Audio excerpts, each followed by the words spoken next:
बिस्मिल्लाहिर्रहमानिर्रहीम। अस्सलामुअलैकुम। मुबाहिसर टीवी में खुशामदीद। असल जंग क्या है?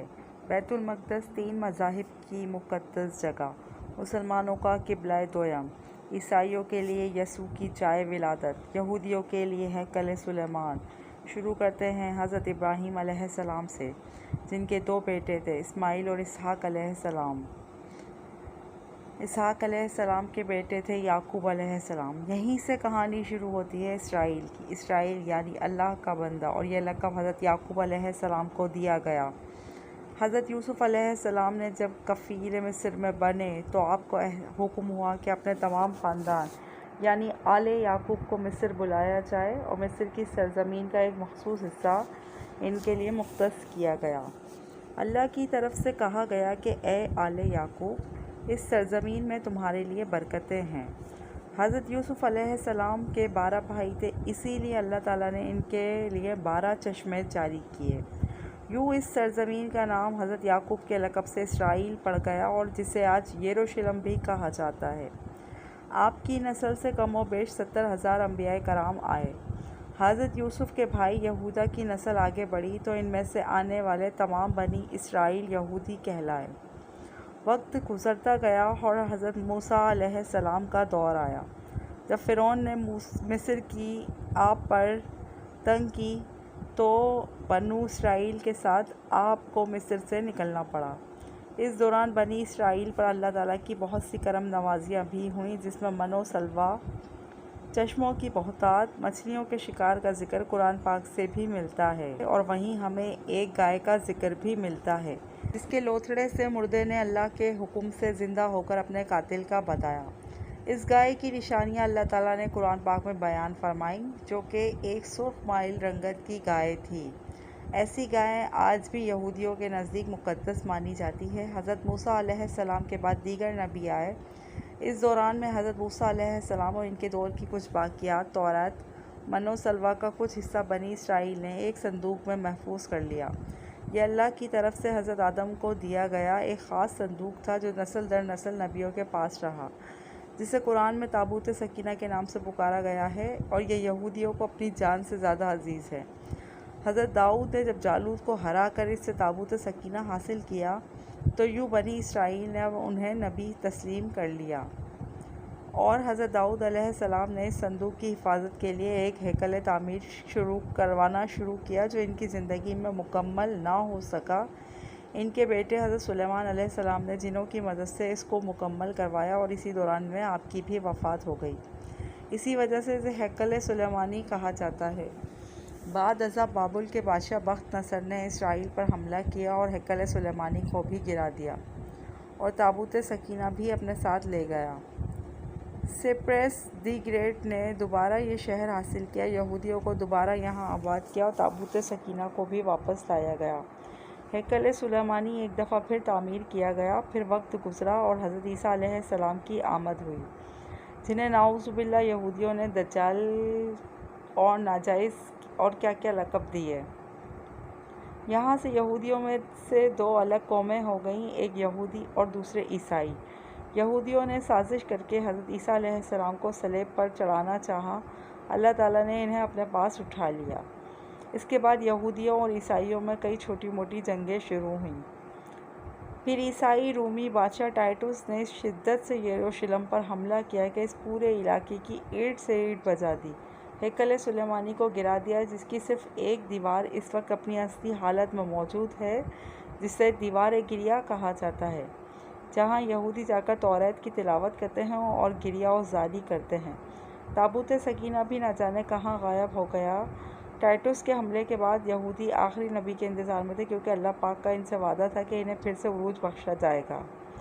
इस वादे का जिक्र सूरह बकरा में भी मौजूद है कि ये बनी इसराइल, इन नेमतों को याद करो जो तुम पर की गईं, और अपना वादा पूरा करो, ईमान लाओ ताकि हम भी अपना वादा पूरा करें।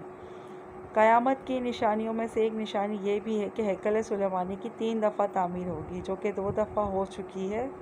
यहूदी अपने मसीहा और आखिरी नबी के इंतज़ार में थे कि टाइटुस के हमले के 500 साल बाद नबी आखिरी ज़मां सल्लल्लाहु अलैहि वसल्लम की विलादत हुई।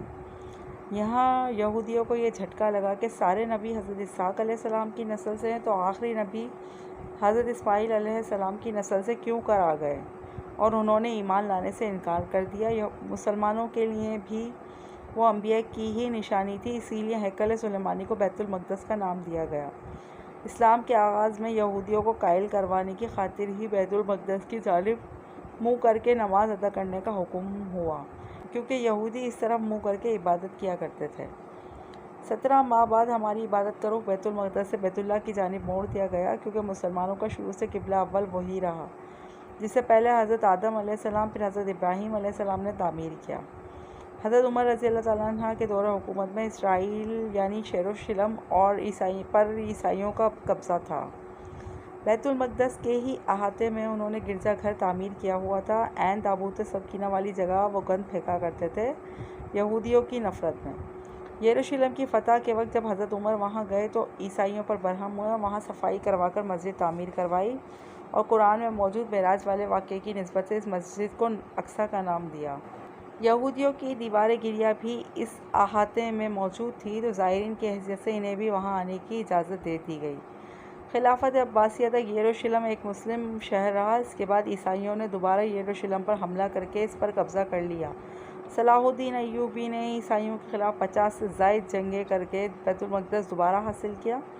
फिर 700 सालों तक यह खिलाफत उस्मानिया के ज़ेर सल्तनत रहा। यहूदियों को भी दीवार गिरिया तक अपने मजहबी इक़दामात की आज़ादी रही। यहूदी आहिस्ता आहिस्ता फिर यरूशलेम में आबाद होना शुरू हो गए। इसी दौरान में कई बार उन्होंने खिलाफत उस्मानिया के सुल्तान को पैसों के एवज़ यरूशलेम इन्हें सौंपने का लालच दिया, लेकिन नाकाम रहे। फिर दूसरी जंग अज़ीब में ईसाई सिपाही हिटलर ने चुन कर यहूदियों को मारा। करीबन 60 लाख के करीब यहूदियों का कत्लेआम किया गया और ये दर-बदर भागने पर मजबूर हो गए। इसी दौरान में इन्हें यह अंदाज़ा हो चुका था कि अब इन्हें ख़ुद अपनी पहचान बनानी है, और बाइबल में मौजूद यहूदियों के आखिरी उरूज से किबिल वाली कई निशानियाँ भी ज़ाहिर हो चुकी हैं, और वो ये तस्लीम कर चुके हैं कि इनका आखिरी मसीहा अब दज्जाल होगा, जिसकी बदौलत पूरी दुनिया में इनका दोबारा बोलबाला होगा। उन्होंने बरतानिया से साज़बाज़ करके ख़ुद को अलग रियासत तस्लीम करवा लिया। यूँ इसराइल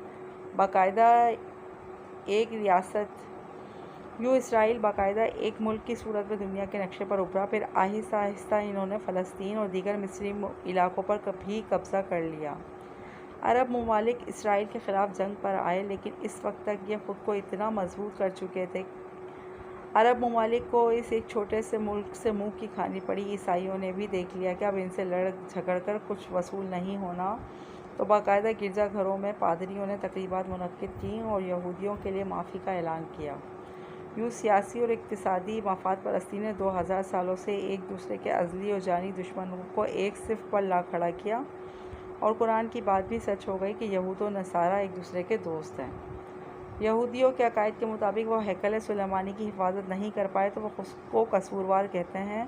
ख़ुद को सज़ा देने के लिए जंजीरों और चमड़े से पीटते हैं और दीवार गिरिया के पास आहोजारी करते हैं। वो ईमान रखते हैं कि तीसरी बार इन्हें पूरी दुनिया पर हुक्मरानी हासिल होगी। इसके लिए इन्हें मस्जिद अक्सा को गिराना होगा, जिसकी तैयारी वो कर चुके हैं। कब से मस्जिद अक्सा के नीचे बारूदी सुरंगें बिछा दी गई हैं। इसके बाद हैकल सुलेमानी तामीर करके ताबूत सकीना वहाँ रखना है। ताबूत सकीना भी वो दोबारा हासिल कर चुके हैं, लेकिन मसला था सुर्ख गाय, क्योंकि उनके अकीदे के मुताबिक वो नापाक हैं, और जब तक पाक नहीं हो जाते हैकल सुलेमानी की तामीर नहीं कर सकते। और पाक होने के लिए सुर्ख गाय की कुर्बानी देना होगी, वो गाय जिसकी निशानियाँ कुरान में पाक में बयान की गई, जो इस वक्त भी इन्हें ढूंढने में मुश्किल हो। वो ईमान रखते हैं तीसरी बार इन्हें पूरी दुनिया पर हुक्मरानी हासिल होगी। इसके लिए इन्हें मस्जिद अक्सा को गिराना होगा, जिसकी तैयारी वो कर चुके हैं। कब से मस्जिद अक्सा के नीचे बारूदी सुरंगें बिछा दी गई हैं। इसके बाद हैकल सुलेमानी तामीर करके ताबूत सकीना वहाँ रखना है। ताबूत सकीना भी वो दोबारा हासिल कर चुके हैं, लेकिन मसला था सुर्ख गाय, क्योंकि उनके अकीदे के मुताबिक वो नापाक हैं। जब तक पाक नहीं हो जाते हैकल सुलेमानी तामीर नहीं कर सकते, और पाक होने के लिए सुर्ख गाय की कुर्बानी देना होगी। वो गाय जिसकी निशानियाँ कुरान पाक में बयान की गईं, जो इस वक्त भी इन्हें ढूंढने में मुश्किल नहीं हुई थी। अब भी 100 साल तक वो वैसी गाय की तलाश करते रहे। टेक्नोलॉजी का इस्तेमाल करते हुए बच्चे पैदा करने का कामयाब तजुर्बा किया इन्होंने। फिर इसी तजुर्बे की बदौलत वैसी गाय निशानी वाली गाय पैदा करने की कोशिश की गई, लेकिन नाकाम रहे। 2019 में एक अमरीकी रियासत से 5 अदद वैसी गायें इन्हें मिल गईं, जिनके जिस्म पर सुर्ख रंग के अलावा और कोई बाल नहीं था। इन्हें कभी किसी काम के लिए इस्तेमाल नहीं किया गया। अगली निशानी कि इन पर किसी बीमारी का असर नहीं होना चाहिए। पूरी दुनिया में कोविड फैला के मुख्तलिफ जानवरों के साथ साथ इन्हें भी टेस्ट किया गया और इन पर इस बीमारी का कोई असर ना हुआ। Red hyper found mastery of red hyper, ये गूगल में सर्च करके आप इसके मुतालिक तफसील से पढ़ सकते हैं। अल्फर्ड अलगर्स कुर्ब क़यामत और दज्जाल के ज़हूर वाली तमाम तर तैयारियां वो मुकम्मल कर चुके हैं।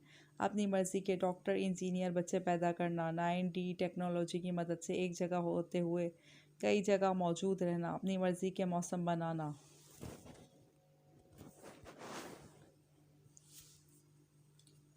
जब चाहो बारिश बरसा देना, चंद दिनों में पूरी दुनिया घूम लेना, ये सब दज्जाली निशानियां हैं जो आज के दौर में कोई मुश्किल काम नहीं है।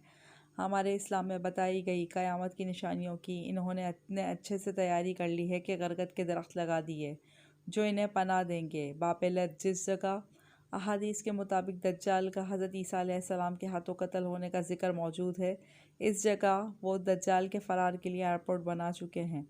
ये सब तो कुर्ब क़यामत की निशानियां हैं और हैकल सुलेमानी ने भी बनकर रहना है। फिर असल जंग क्या है? असल जंग अकायद की है। हम अपने अकायद में इस कदर कमज़ोर हो चुके हैं कि नमाज़ पढ़ें या ना पढ़ें हमें फ़र्क नहीं पड़ता। अपने बहन भाइयों का हक कर खुशी महसूस करते हैं और फ़िरक़ों के खिलाफ़ात में उलझे हुए हैं। फ़लस्तीनियों के लिए सिवाय दुआ और एहतजाज के हम क्या कर सकते हैं? क्या हम अपने अकायद के इतने मजबूत हैं कि डॉलर के बहकावे में ना आए? क्या हम यहूदियों के मुकाबले में निकलने वाले खिरासान मुजाहिदीन की लिस्ट में आते हैं या बस सोशल मीडिया के तमाशाई हैं?